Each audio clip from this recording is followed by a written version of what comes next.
Hello guys, welcome back to my channel. आज हम करेंगे complete revision legal aspect of business का। तो अगर आपको वीडियो पसंद आए तो वीडियो को लाइक, शेयर और चैनल पर न्यू हो तो चैनल को सब्सक्राइब जरूर कर देना। तो स्टार्ट करते हैं फटाफट रिवीजन।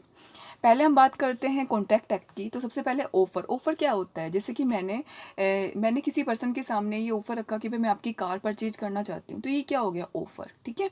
तो क्या होता है, when one person signify to another his willingness to do or abstain from doing anything with a view to obtaining the assent, उसकी सहमति लेने के लिए। ठीक है। हम जैसे कि तो उसको हम क्या बोलते हैं, ऑफर। तो ऑफर का ये सेक्शन याद रख लेना। ऑफर को सेक्शन 2A में डिफाइन किया गया है। देन एक्सेप्टेंस, जब वो पर्सन रहता है अपनी कंसेंट दे देता है, अपनी सहमति दे देता है, तो उसको हम क्या बोलते हैं कि ऑफर है वो एक्सेप्ट हो गया। ठीक है। तो when the person to whom the proposal is made, वो अपनी असेंट दे देता है, तो उसको हम बोलते हैं एक्सेप्टेंस। Then promise. प्रोमिस क्या होता है, प्रोमिस आता है सेक्शन 2B में। ठीक है। तो बेसिकली जो एक्सेप्टेंस और प्रोमिस है वो एक ही होता है। तो प्रपोजल जब एक्सेप्ट हो जाता है, जब उसकी एक्सेप्टेंस मिल जाती है, तो उसको हम क्या बोलते हैं, प्रोमिस। ठीक है। प्रोमिसर और प्रोमिसी क्या होता है, इसको सेक्शन 2C में डिफाइन किया गया है कि जब प्रपोजल है वो एक्सेप्ट हो जाता है, तो जिस पर्सन ने प्रपोजल रखा था उसको, ठीक है, the person making the proposal is called promisor. And जिस पर्सन ने उसको एक्सेप्ट किया है उसको हम क्या बोलेंगे, प्रोमेसी। ठीक है। जिसने प्रपोजल रखा दूसरे के सामने उसको हम बोलते हैं प्रोमिसर, और जिसने उसको एक्सेप्ट किया उसको बोलते हैं प्रोमेसी। कंसिडरेशन को सेक्शन 2D में डिफाइन किया है। कंसिडरेशन का मतलब क्या होता है, समथिंग इन रिटर्न। ठीक है। Next agreement. एग्रीमेंट क्या होता है, सेक्शन 2E में डिफाइन किया गया है कि every promise and every set of A promise forming the consideration for each other. ठीक है। तो कॉन्ट्रैक्ट को सेक्शन 2H में डिफाइन किया गया है। कॉन्ट्रैक्ट का मतलब क्या होता है, जो एनफोर्सेबल बाय लॉ, मतलब जो कॉन्ट्रैक्ट वैलिड हो और जो क्या हो, एनफोर्सेबल, लॉ के द्वारा क्या हो, एनफोर्सेबल, उसको हम बोलते हैं कॉन्ट्रैक्ट है। रेसिप्रोकल प्रोमिस है, तो सेक्शन 2F में डिफाइन किया गया है कि promise which form the consideration or part of consideration for each other are called the reciprocal promise। ठीक है। दूसरा आता है वॉइड एग्रीमेंट। वॉइड एग्रीमेंट क्या होता है, सेक्शन 2G में, यानी क्या होते हैं, जो व्यर्थ होते हैं। ठीक है।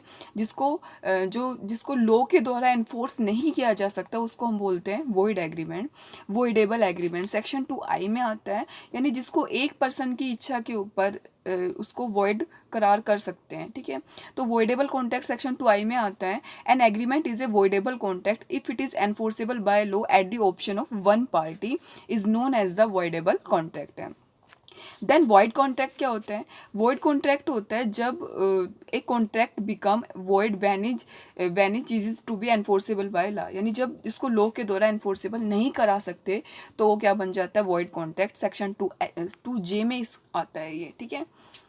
देन आता है सेक्शन 11। सेक्शन 11 में क्या आता है, कॉम्पिटेंट टू कॉन्ट्रैक्ट, यानी कौन कौन पर्सन है वो कॉन्ट्रैक्ट कर सकते हैं। तो the Indian contract act specified that every person is competent to contract provide he should not be minor। Firstly तो माइनर नहीं होना चाहिए। ही शुड साउंड माइंड का होना चाहिए, अनसाउंड माइंड का नहीं होना चाहिए, यानी जैसे इडियट्स वगैरह हो गए ये। ठीक है। तो ये जो है वो कॉन्ट्रैक्ट है वो नहीं कर सकते। ही is not disqualify by the contract है, जो कॉन्ट्रैक्ट है लॉ के द्वारा डिस्क्वालीफाई नहीं होना चाहिए। He is not disqualify from protected by contracting by other law to which he subject. ठीक है। नेक्स्ट आता है कोर्सन, यानी सेक्शन 15 में इसको डिफाइन किया गया। ये क्या होता है, किसी को डरा धमका कर उसकी सहमति ले लेना। ठीक है। कि भाई आपको मेरे लिए काम करना ही पड़ेगा, अदरवाइज मैं ये कर दूंगा। ठीक है। उसको डरा धमका रहे हैं, तो इस टाइप से उसकी कंसेंट लेने की कोशिश करते हैं, तो उसको हम क्या बोलते हैं, कोर्सन। ठीक है। सेक्शन 15 में आता है ये। Undo influence. अनडू इन्फ्लुएंस आता है सेक्शन 16 में। तो ये क्या होता है, जब आपके है ना, ये मेनली तब होता है जब आपके, जैसे कि मान लो कि we are a person who is the position to dominate the will of another, यानी एक पर्सन की पोजिशन ऐसी है कि वो दूसरे पर्सन के ऊपर उसकी अपनी डोमिनेंसी जो इफेक्ट है वो डाल सकता है। ठीक है। जैसे कि फादर एंड सन। ठीक है।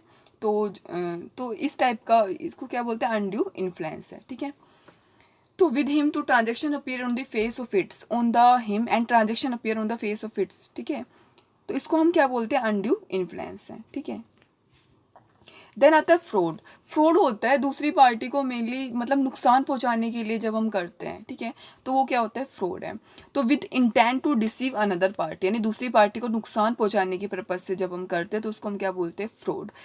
तो ठीक है, मेयर साइलेंस से है वो फ्रॉड नहीं होता, लेकिन कभी कभी क्या होता है साइलेंस को भी फ्रॉड की कैटेगरी में रख लेते हैं, क्योंकि जब मान लो जब बोलना ज़रूरी हो जाता है लेकिन फिर भी अगर वो पर्सन रहता है वो चुप रहता है तो उसको फ्रॉड की कैटेगरी में डाल लेते हैं। मिस रिप्रेजेंटेशन आता है सेक्शन 18 में। मिस रिप्रेजेंटेशन होती है ना मेनली इसमें इंटेंशन नहीं होती दूसरी पार्टी को, देखो इसमें इंटेंशन नहीं होती दूसरी पार्टी को डिसीव करनी, यानी दूसरी पार्टी को नुकसान पहुंचाने की इंटेंशन इसमें नहीं होती है। ठीक है, देन इसके बाद आता है मिस रिप्रेजेंटेशन। ठीक है, तो ये क्या होता है, इसमें दूसरी पार्टी को जो नुकसान पहुंचाने की इंटेंशन नहीं होती। देन आता है मिस्टेक। मिस्टेक क्या होती है, ठीक है, मिस्टेक क्या होती है, where the both the party to an agreement and under a mistake as to matter of fact essential to the agreement, तो वॉइड बन जाते हैं, यानी दोनों ही पार्टी है वो उन्होंने क्या कर दिए, जिसमें क्या होता है सेक्शन 20 में आता है जब द पार्टी टू एग्रीमेंट और अंडर ए मिस्टेक, दोनों ही पार्टी है उन्होंने गलती की है तो उस कॉन्ट्रैक्ट को वॉइड भी ठहरा सकते हैं। ठीक है, तो इसको हम क्या बोलते हैं, मिस्टेक। देन आता है टाइप ऑफ ऑफर। ठीक है, इंपॉर्टेंट है, टाइप्स ऑफ ऑफर के अंदर सबसे पहले आता है इम्प्लॉयड ऑफर। इम्प्लॉयड ऑफर क्या होता है, तो offer which could be understood by contact of party on circumstances of cases. ठीक है, देन आता है general offer. It is an offer made to public at large with or without any time limit. ठीक है, तो ये mainly public को offer किया जाता है। इम्प्लाइड ऑफर क्या होता है, जैसे कि मान लो आप जैसे बस के अंदर चढ़ते हो, ठीक है, जैसे मान लो बस का जो कंडक्टर है बस रोकता है तो वहाँ पर वो क्या होता है इम्प्लाइडली बोल नहीं रहा, ठीक है, लेकिन फिर भी एक तरह से क्या कर रहा है, ऑफर दे रहा है बस में चढ़ने के लिए। ठीक है, तो उसको हम बोलते हैं इम्प्लाइड ऑफर। जनरल ऑफर जो पब्लिकली होता है। स्पेसिफिक ऑफर क्या होता है, it is the type of offer where an offer is made to a particular, जो स्पेसिफाइड पर्सन को हम ऑफर देते हैं उसको बोलते हैं स्पेसिफाइड ऑफर। क्रॉस ऑफर क्या होता है, when a person to whom proposal is made signify his assent and proposal said to accept it। ठीक है, यानी जब एक person when a person to whom proposal, जिसको मतलब ऑफर किया गया था, इज मेड सिग्निफिका, उसकी अपनी सहमति दे देता है, the proposal is said to be accepted.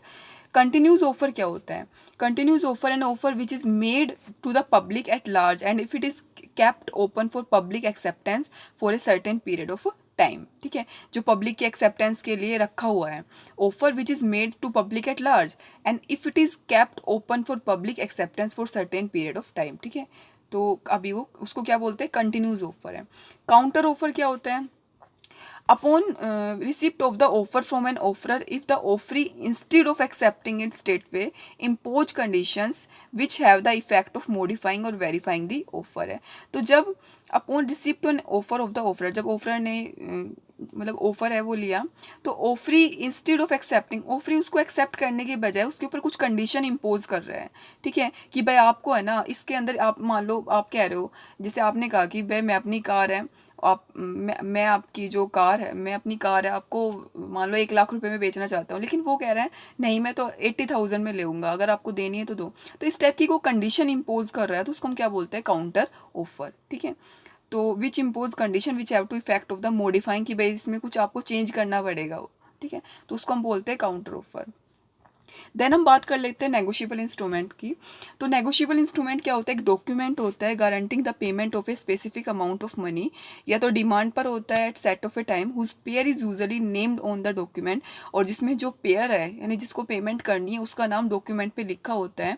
More specifically it is document, ठीक है, contemplated by and consisting of contract which promise the payment of money without condition and which may be paid either on demand पर भी हो सकता है, ठीक है, और फ्यूचर डेट पे भी हो सकता है।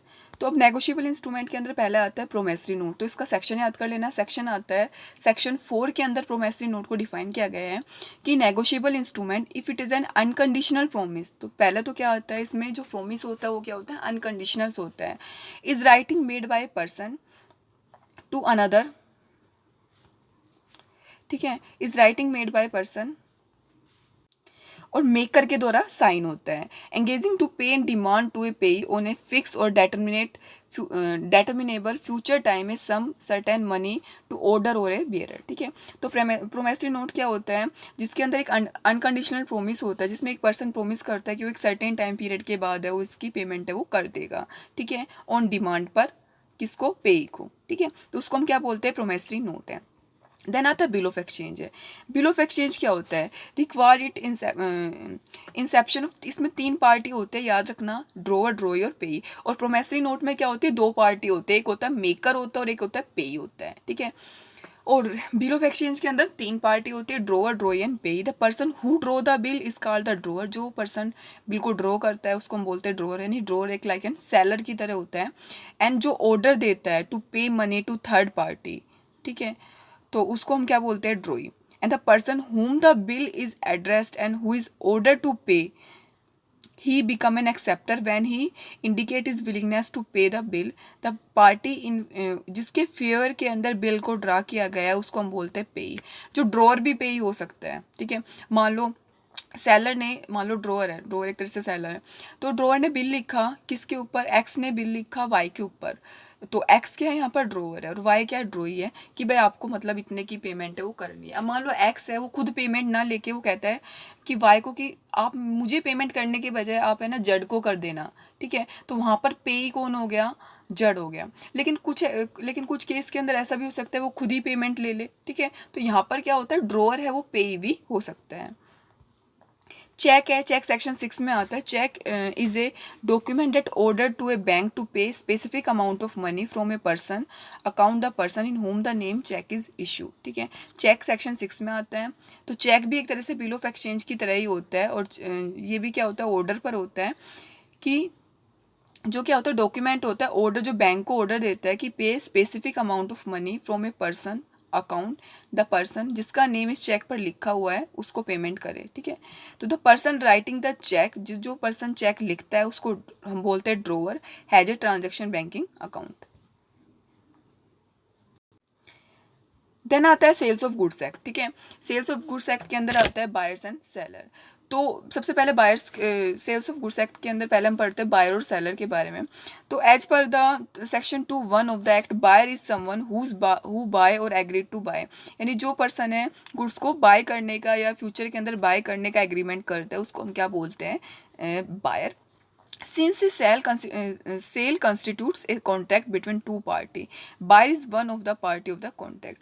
और this act defines seller कौन होता है? seller को section 213 में define किया गया है।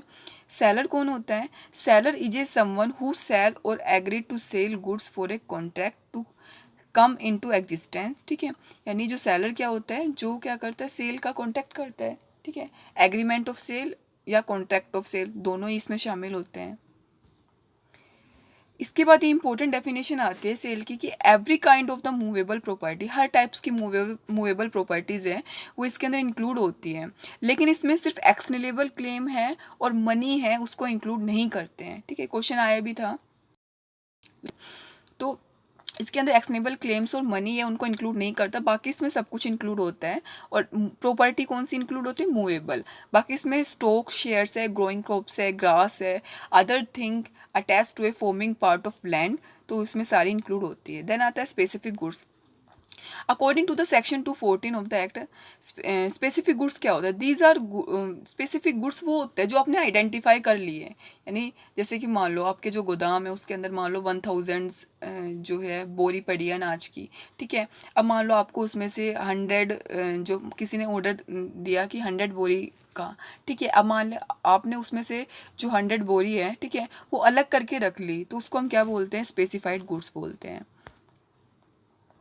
असर्टेन गुड्स क्या होता है? This type of the defined by the law but by the judicial interpretation. The term is used for specific goods which have been selected from a larger set of goods. जैसे ठीक है, जो ascertain goods है वो भी एक तरह से स्पेसिफाइड गुड्स ही होते हैं। फॉर एग्जांपल आपके पास 500 एप्पल थे, आपको 500 एप्पल में से आपने डिसाइड किया कि आपको 200 एप्पल है वो सेल करने हैं, तो ये जो 200 एप्पल हो गए वो आपके क्या हो गए? असर्टेन गुड्स हो गए। और अनअसर्टेन गुड्स क्या हो गए? जो आपके टोटल 500 एप्पल है वो क्या हो गया? आपने अनअसर्टेन गुड्स है, ठीक है। कि you decided to sell 200 apple but you don't specify what you want to sell. आपने ये तो डिसाइड कर लिया कि आपको 200 एप्पल है वो सेल करने हैं, लेकिन ये डिसाइड नहीं किया कि जो 500 एप्पल है उनमें से कौन से 200 एप्पल आपने सेल करने हैं, तो ये आपके कौन से हो गए? Uncertain good. फ्यूचर गुड्स क्या होता है, सेक्शन 26 में डिफाइन किया गया है।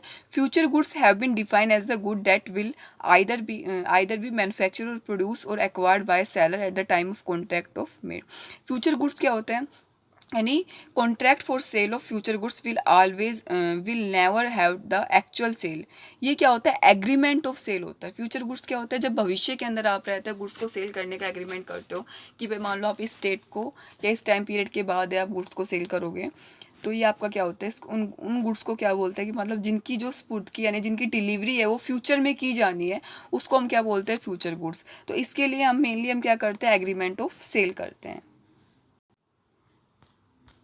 देन आता है कंटिजेंट गुड्स। कंटिजेंट गुड्स होते हैं जिनकी जो डिलीवरी हो मेनली पॉसिबिलिटी के ऊपर डिपेंड करते हैं। मान लो ये पॉसिबिलिटी, ये सिचुएशन होगी, कंटिजेंसी होगी, तो वो जो गुड्स है वो डिलीवर किए जाएंगे। जैसे मान लो contingent goods are actually sub types of future goods and this sense that is contingent goods the actual sale to be done in the future, यानी जिसकी जो सेल है फ्यूचर में की जानी है। This goods are part of a contract of sale that has some contingency close it.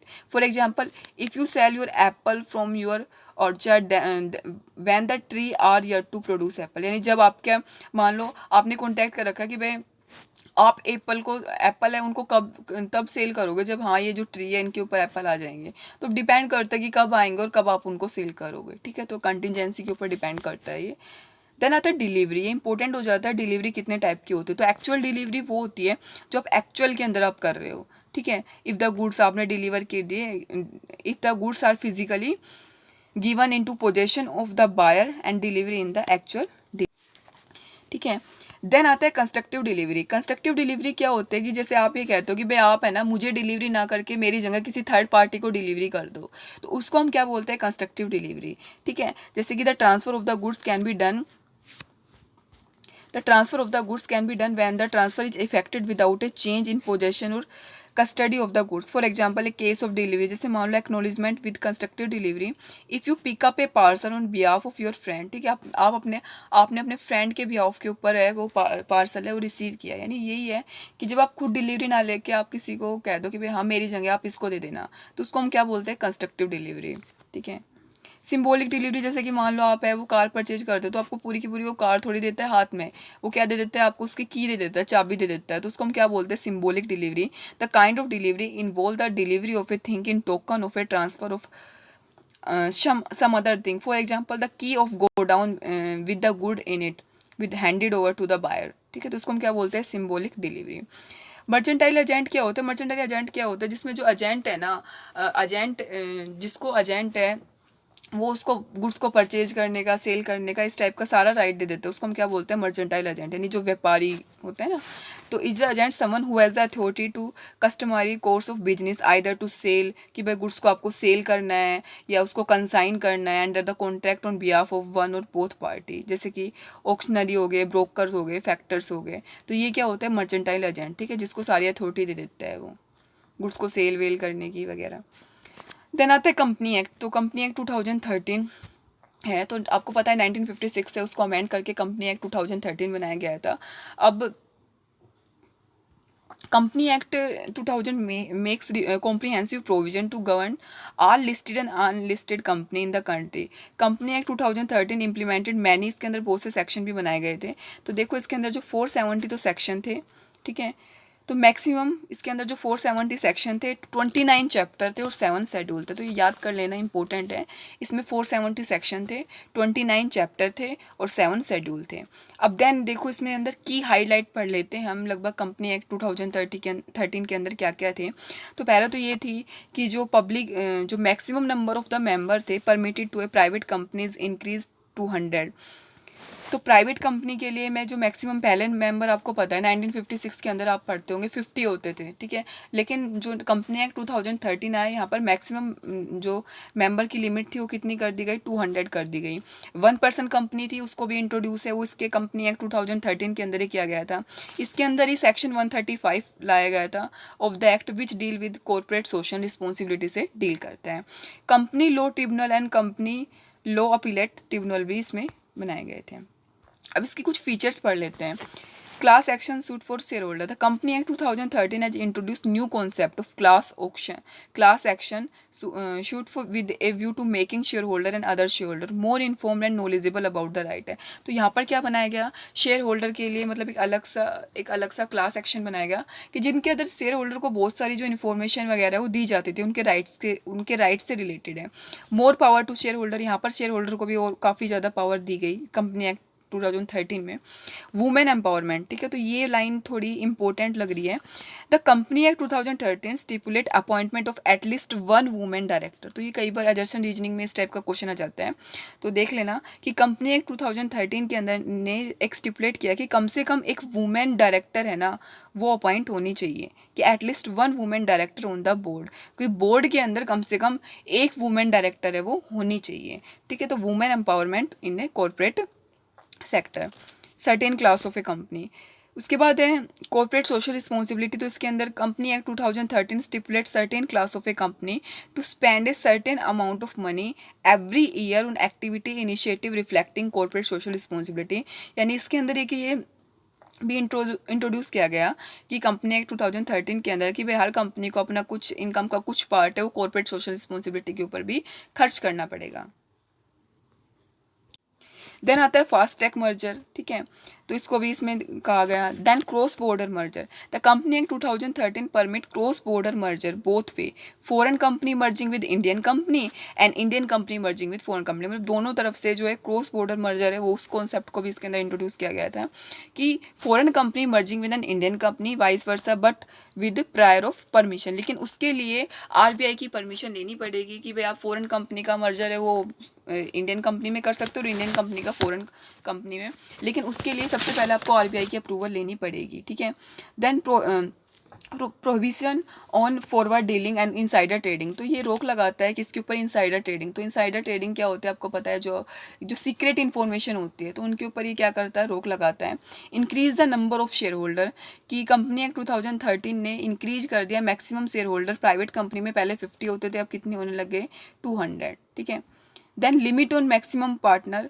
तो the maximum number of the partner in any association partnership may be up to such number as may be prescribed but not exceeding 100. तो इसके अंदर जो maximum partners हैं उनकी limit भी तय की गई, लेकिन वो 100 से ज़्यादा नहीं होंगे. ठीक है, the restriction will not apply to be association. लेकिन ये रिस्ट्रिक्शन किस किस पर अप्लाई नहीं होगी, ये आपकी जो एसोसिएशन ऑफ पार्टनरशिप है जो कंस्टिट्यूटेड बाय प्रोफेशनल्स है, लॉयर्स है, चार्टर्ड अकाउंटेंट है और कंपनी सेक्रेटरी है, इनके ऊपर ये जो कंडीशन है वो अप्लीकेबल नहीं होगी. इनके अंदर वही रहेंगे, इनके अंदर जो लिमिट है वो कितनी रहेगी, 20 ही रहेगी. ठीक है, तो जो मैक्सिमम नंबर ऑफ पार्टनर्स थी association up to as may be prescribe not exceeding 100 से ज़्यादा नहीं होने चाहिए. लेकिन जो रिस्ट्रिक्शन है वो किन पर अप्लाई नहीं होगी, वो चार्टर्ड अकाउंटेंट है, कंपनी सेक्रेटरी है, इनके ऊपर ये अप्लाई नहीं होगी. इनके अंदर जो लिमिट मैक्सिमम है वो 20 ही रहेगी. ठीक है, तो ये याद रखना, इंपॉर्टेंट पॉइंट है. 1% कंपनी है उसको भी इसमें इंट्रोड्यूस किया गया था. Company act 2013 provide a new form of private company, 1% company. It में ओनली वन डायरेक्टर, इसके अंदर आपको एक ही डायरेक्टर होगा, एक ही शेयर होल्डर होगा. The company act 1956 require a minimum 2 share holder and 2 director in case of A private company. पहले क्या होते थे कि जैसे कि इसने 1% कंपनी के कॉन्सेप्ट को इंट्रोड्यूस किया गया, तो यहाँ पर तो एक ही शेयर होल्डर होगा और एक ही डायरेक्टर होगा. लेकिन कंपनी एक्ट 1956 के अंदर कि 2 शेयर होल्डर और 2 डायरेक्टर की रिक्वायरमेंट होती थी. एंट्रेंचमेंट इन आर्टिकल और एसोसिएशन. तो company act 2013 provide for entrenchment apply extra legal safeguard of article of association have been introduce. तो इसको भी इंट्रोड्यूस किया गया है. Electronic mode. The company act 2013 ने e governance for various company processes like maintenance, inspection, document in electronic form, option of keeping of book of account in electronic form, financial statement to be placed on company. ठीक है, तो electronic modes हैं उसको भी काफ़ी बढ़ाया. ठीक है, Indian resident as a director. तो every company shall have at least 1 director who has stayed in India, कि एक डायरेक्टर ऐसा होना चाहिए जो इंडिया में रहे for of A total period not less than 182 day in previous calendar year. की मतलब कि एक डायरेक्टर ऐसा होगा जो इंडिया के अंदर कम से कम है वो 182 डेज है वो इंडिया में स्टे हो. Independent director. The Company Act 2013 provide that all listed companies should have at least 1/3 of the board as independent director. ठीक है, तो 1/3 है बोर्ड के, लगभग 1/3 है वो इंडिपेंडेंट डायरेक्टर रहेंगे. Such other cases or classes public company as may be prescribed by the central government shall be required to appoint independent director. No independent director shall be hold office for more than 2 consecutive term of 5 year. ठीक है, तो ये याद रखना. Then आता है serving notice of board meeting. The company act 2013 require at least 7 days notice to a board meeting, कि आपको जो मीटिंग है बोर्ड मीटिंग का जो नोटिस है कम से कम 7 days का तो होना ही चाहिए. द नोटिस में भी सेंड बाय इलेक्ट्रॉनिक मीन्स, और जो नोटिस है वो इलेक्ट्रॉनिक मीन्स से सेंड किया जाएगा एवरी डायरेक्टर को at his address register with the company. Then duty of a director defined है under the company act 1956. A director had a legal और ethical relationship of the trust है. तो duty toward a company, the company act 2013 के अंदर है जो directors की duties है उसको भी डिफाइन किया गया, क्योंकि उनका कंपनी के साथ क्या है ट्रस्ट का रिलेशन है होता है. Then liabilities on director and officer. तो company act 2013 does not restrict on Indian company from indemnifying compensate from harm और लॉसेस. ठीक है, तो कंपनी एक्ट 2013 है वो रिस्ट्रिक्ट नहीं करता है इंडियन कंपनी को कि वो इंडेमनीफाई करेगी लॉस वगैरह को. It director and officer like the company act, कि भाई उसके जो इंडियन कंपनी फ्रॉम इंडेमनीफाइंग, कि इंडियन कंपनी है वो मान लो कोई नुकसान वगैरह हो जाता है उसके डायरेक्टर्स वगैरह का लॉस है वो कंपनी बियर नहीं करेगी. क्योंकि ठीक है, rotation of auditor. The company act 2013 provide rotation of auditor and audit firm in case of publicly traded company. Prohibit auditor from performing non audit service. ठीक है, तो उसके ऊपर भी रोक लगाती है. The company act 2013 prohibit auditor from performing non audit service to the company where they auditor to ensure independence and accountability of a auditor. Rehabilitations and liquidation process. The entire rehabilitations and liquidation process of company in financial crisis has been made time bound under the Company Act 2013. तो वो time bound होगी. ठीक है, then पढ़ते हैं LLP. तो LLP act 2008 में आया था. ठीक है, लिमिटेड लाइबिलिटी पार्टनरशिप एक्ट है जो पार्टनरशिप के अंदर काफ़ी सारी लिमिटेशन थी, तो उन लिमिटेशन को दूर करने के लिए ही LLP एक्ट 2008 आया था. तो LLP एक्ट क्या होता है, एक corporate business vehicle that enable professional expertise and entrepreneur initiative to combine and operate in flexible, innovative, efficient manner, providing benefit. वहाँ पर क्या होता था पार्टनरशिप के अंदर, क्या होता है जो मेंबर्स होते थे उनकी लाइबिलिटी क्या होती थी अनलिमिटेड होती थी. तो उनकी कमियों को दूर करने के लिए क्या बनाया गया था, LLP एक्ट बनाया गया था. तो इसके अंदर क्या होता है, इसके अंदर जैसे इसके अंदर दोनों की फीचर्स होती है, पार्टनरशिप की भी होती है. इसके अंदर दोनों की फीचर्स होती है, पार्टनरशिप की भी होती है और प्राइवेट कंपनी की भी, दोनों की फीचर है उसको इंक्लूड करके बनाया गया था ये. ठीक है, तो पार्लियामेंट ने LLP एक्ट को 12 दिसंबर 2008 को पास किया गया था और प्रेसिडेंट ने इसकी जो असेंट दी थी वो 7 जनवरी 2008 में दी थी. इसके अंदर 81 सेक्शन और 4 शेड्यूल है वो इंक्लूड है. फर्स्ट शेड्यूल क्या बात करता है, mutual right and duty of A partner. Second schedule बात करता है deal with conversion of firm into LLP. Third schedule बात करता है deal with conversion private company का LLP में, और फोर्थ शेड्यूल बात करता है अनलिस्टेड फर्म का LLP के अंदर. देन बात कर लेते हैं कंपटीशन एक्ट की. तो competition act 2002 was enacted by the parliament of India में पास किया गया था and govern Indian competition law. It replace the इसको जो MRTP एक्ट था उसको रिप्लेस करके बनाया गया था किसको, कंपटीशन एक्ट 2002 को. The act establish a commission which is duty bound to protect the interest. मतलब ये क्या करता है, कॉम्पिटिशन एक्ट क्या करता है, प्रोटेक्ट करता है इंटरेस्ट ऑफ कंज्यूमर. ठीक है, और ये मेनली क्या करता है, कंपटीशन को बढ़ावा देता है. तो act establish a commission which is duty bound to protect the interest of free and fair competition को बढ़ावा देता है, प्रोटेक्ट करता है interest of consumer. Broadly the commission duty is it. Prohibit the agreement on practice that have or likely, यानी वो सारे जो एग्रीमेंट है जो कंपटीशन के ऊपर एडवर्स इम्पैक्ट डालते हैं उनके ऊपर ये रोक लगाता है. Prohibit the abuse of dominance, यानी मार्केट के अंदर जो डोमिनेंस पावर है उस पर भी रोक लगाता है. Prohibit acquisition merger amalgamations between enterprise. ठीक है, उनका रेगुलेशन करता है ये.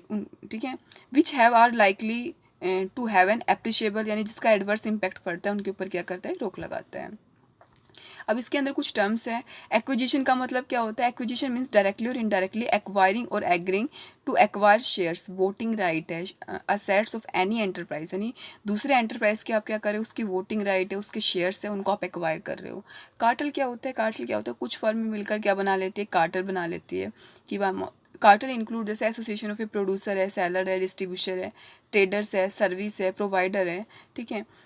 By agreement among themselves, limit control or attempt to control the production, distribution, sale, price of goods, provision of service, ठीक है। तो अपना क्या बना लेते हैं, कार्टेल का मतलब एक समूह, ओलिगोपोली में भी पढ़ते हैं ना, वहाँ पर क्या बना लेते हैं, कार्टेल बना लेते हैं, ताकि कंपटीशन को क्या कर सके, ठीक है, ताकि मतलब एक तरह से मोनोपोली को क्रिएट करने के लिए इस टाइप से वो कार्टेल बना लेते हैं और मनमाने कीमत पर हम बेचें, ठीक है, जैसे कुछ फर्में मिलकर। तो ऐसे यहाँ पर भी क्या होता है कि कार्टेल का मतलब क्या है, यहाँ पर cartel include association of producer है, सेलर्स है, डिस्ट्रीब्यूटर है, ट्रेडर्स हैं, ठीक है, ये और जो सर्विस प्रोवाइडर है, who by agreement among them service limit control or attempt to control the production के ऊपर कंट्रोल करने के लिए, डिस्ट्रीब्यूशन पर कंट्रोल करने के लिए, प्राइस पर कंट्रोल करने के लिए, सर्विस वगैरह पर कंट्रोल करने के लिए क्या बना लेते हैं, एक तरह से एसोसिएशन सा बना लेते हैं।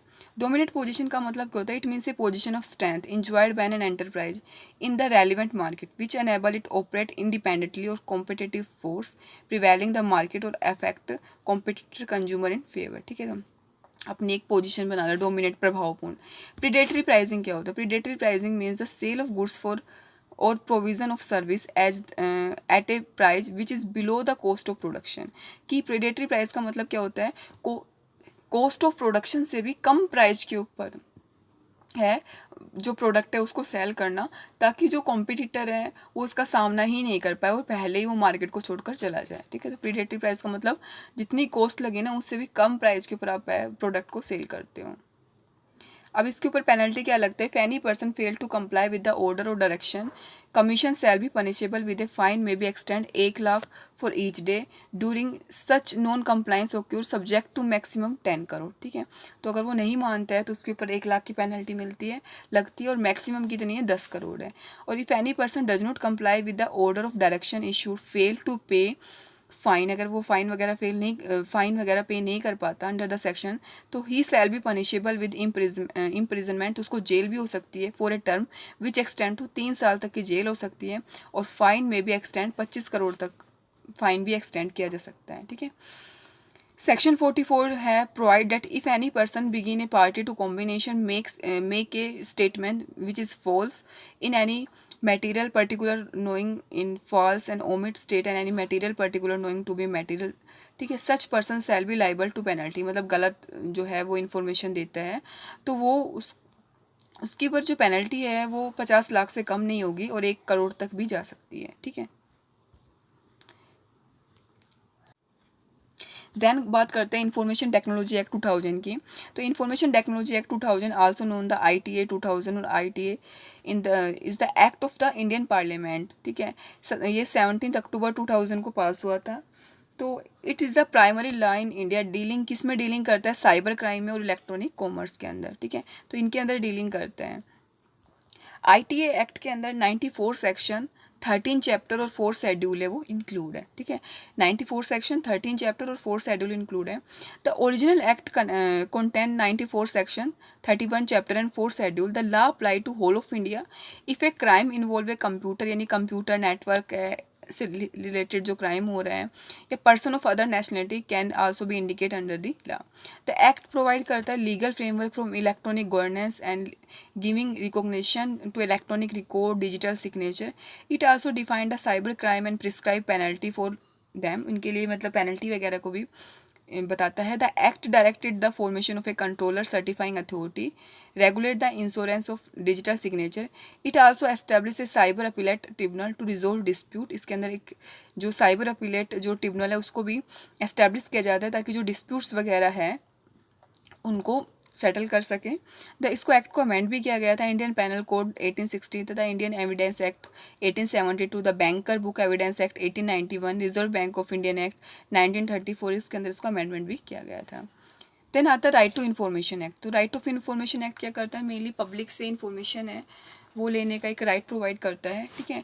तो इसके लिए आपको पता है 10 रुपीज़ लगते हैं RTI फाइल करने के। तो राइट टू इन्फॉर्मेशन एक्ट है 2005 है, mandate timely response to citizen request for government information. It is initiative taken up by the department of personal and training, ministry of personal public grievance and pension to provide a RTI portal gateway to citizen. तो इसके through आप रहता है, मान लो public से, मान लो government से कोई इन्फॉर्मेशन लेना चाहते हो, तो इसके थ्रू है आप RTI फाइल कर सकते हो। इसके लिए आपके 10 रुपीज़ लगते हैं, ठीक है।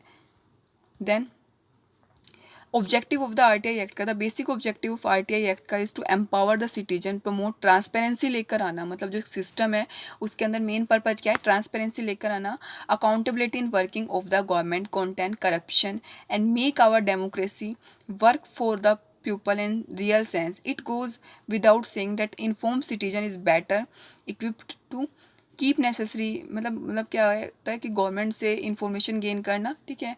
क्योंकि ताकि इससे क्या होगा कि मान लो RTI एक्ट से मतलब हाँ ये लगेगा, इससे क्या होगा, करप्शन कम होगा और ट्रांसपेरेंसी भी आएगी। तो and make the government more accountable to be govern. This act is a big step toward making the citizen inform about the activity of the government. इससे क्या होगा, जो सिटीजन है उनको गवर्नमेंट की एक्टिविटी है उससे रिलेटेड है वो इन्फॉर्मेशन है वो मिलती रहेगी, और गवर्नमेंट भी अपने काम के प्रति क्या रहेगी, मतलब अकाउंटेबल रहेगी। फीस क्या लगती है, दो citizen who desire to seek information from a public authority is required to send along with the application post, demand draft के थ्रू या पोस्टल ऑर्डर के थ्रू या बैंकर चेक के थ्रू, ठीक है, ले सकते हैं। और 10 रुपीज़ फीस लगती है, पहले ही बता दिया। A disadvantage community he did not pay, the applicant may also be required to pay further fees toward the cost of providing the information detail, ठीक है। और किसके पास भेजी जाएगी, पब्लिक इन्फॉर्मेशन ऑफिसर के पास भेजी जाएगी, ठीक है। तो देन बात करते हैं इंटेलेक्चुअल प्रॉपर्टी राइट की, ठीक है। इंटेलेक्चुअल प्रॉपर्टी राइट के अंदर आपका क्या होता है कि intellectual property right are the right given to the person over the creation of the mind.